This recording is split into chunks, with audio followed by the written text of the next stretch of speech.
There's something no one is telling us about the Portland Trailblazers' plan for Yang Hansen, and it's way crazier than you think. Portland just pulled off one of the wildest pivots we've seen in a minute. They drafted this 7'1" passing big man from China, the first Chinese player taken in the first round in almost 20 years. They trade Anthony Simons for Jrue Holiday. They buy out DeAndre Ayton, and then Damian Lillard comes back from Milwaukee on a 3-year deal? What is going on in Portland? At the center of all this is Yang Hansen, a 20-year-old big man with insane vision, a hilarious personality, and the weight of 1 billion Chinese fans on his back. Yeah, people are calling him the Chinese Jokic. What if I told you that this comparison is just the surface?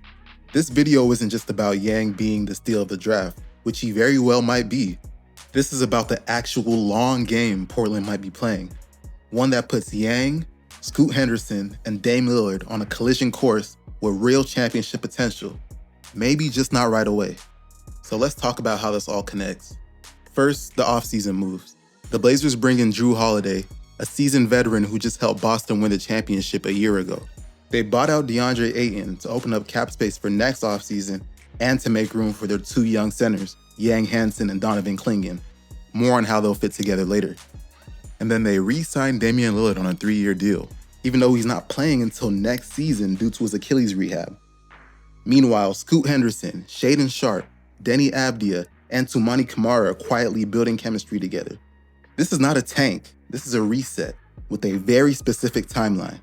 Let Dame rest, let Yang and Scoot develop, and in 2 years, Rip City might be dangerous. But to understand that timeline, you need to understand why Yang Hansen is such a big part of this puzzle. Hansen isn't just a draft steal or a raw prospect, he's a movement. By drafting Yang, the Blazers just gained 1.4 billion new Chinese fans. Yang is the biggest Chinese basketball prospect since Yao Ming, and Chinese fans showed out. I'm talking flags, jerseys. I mean, even Tencent, a Chinese media company, hired a camera crew to follow him around this summer so they can film a 10-part documentary series on his journey. If this isn't a superstar in the making, I don't know what is. Let's put this in perspective. Yang's Summer League debut drew 5.2 million viewers in China. That's 5 times more than Cooper Flagg's debut got in the US. In his other games, 3.4 million views behind a paywall. This 20-year-old rookie drew more watchers than the NBA playoffs on Chinese national TV. And the thing is, Yang is funny, he's charismatic, he's relatable. His hobbies? Sleep, PS5, and eating, according to him. Everyone's talking about how he has a Jokic-like game, but I don't hear enough people talking about how he has a Shaq-level humor. He showed up to the NBA draft not knowing if he was going to get drafted, and then got his name called while he was eating fried chicken, finished the fried chicken, wiped the crumbs off of his shirt, and then walked up to shake Adam Silver's hand with some leftover chicken grease on his fingers. This guy is a marketing goldmine for Portland. Jersey sales, Weibo followers, corporate sponsors, all going crazy. Another thing I'm not hearing people talk about enough when it comes to Yang, he has the skills to become a better defender than Jokic. This is where the comparison gets interesting. Jokic is a generational passer, but no one's looking at him as a defensive stopper. Yang's a different story. He led the Chinese Basketball Association in blocks last season, and in Summer League, he showed he's not afraid of contact, boxing out, protecting the rim, rotating fast. And he's not just tall, he's instinctive. He has the tools to develop into a plus defender, maybe even elite, especially if he puts on more weight and learns NBA coverages. This gives him a totally different outlook when compared to Jokic, because if you can combine elite passing with rim protection, that's rare air. We also have to talk about how Yang's game fits perfectly with Scoot Henderson and Dame Lillard.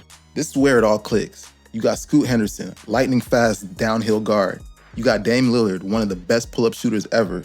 And now you got Yang, who can pass from the high post, pop out for a jumper, be a roll man, and make decisions on the short roll. He makes the game easier for everyone, and he doesn't even need 15 shots a game. He just needs a few touches. And when Dame comes back, that pick and roll combo could be filthy. And you gotta think, Yang might be one of the biggest reasons why Dame chose to come back to Portland. Yeah, he has family there. Yeah, the city loves him. But he also has to love what the front office has done with the roster this season, including drafting Yang.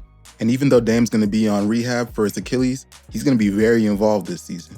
Chauncey Billups just came out saying that this year, Dame's going to be the highest paid assistant coach in league history because he's going to be putting him to work every day. Dame's going to have a courtside seat to watch Yang develop day after day. And if he really becomes this Chinese Jokic that everyone's making him out to be, Dame's going to be able to come in and have a great center off the bat. And Yang's decided to have Dame back too. They just interviewed him, asking him about what he thinks about Dame Lillard coming back to the Portland Trail Blazers. And he was caught emoting doing the Dame time celebration and talking about how he's super excited to have Dame back. I think what a lot of people are missing about this move with Dame coming back to the Blazers is that he's not just here for a homecoming.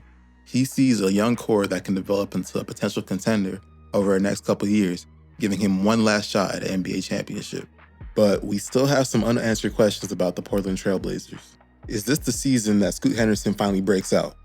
Is this front office going to be able to balance the young core they already have with the veterans they've brought in to have a one-way path to a championship? And when it comes to Yang, how much will he actually play this season? Portland still has to develop Donovan Clingan. He's more of a traditional big, great rim protector. He can stretch the floor a little bit, but Yang brings a completely different skill set. And there's no way the Blazers keep him on the bench if he keeps flashing that vision in defense. But Portland knows this is a long game. Dame's not playing this year, but he didn't come back for a rebuild. He came back because he sees something. If Scoot levels up, Yang becomes a star. This young core they have with Shaedon Sharpe, Deni Avdija, Toumani Camara, if they can ball out, this could be the first real shot Dame's had at a ring in Portland since 2019. And beyond that, if Yang succeeds, it could spark the next generation of NBA talent in China.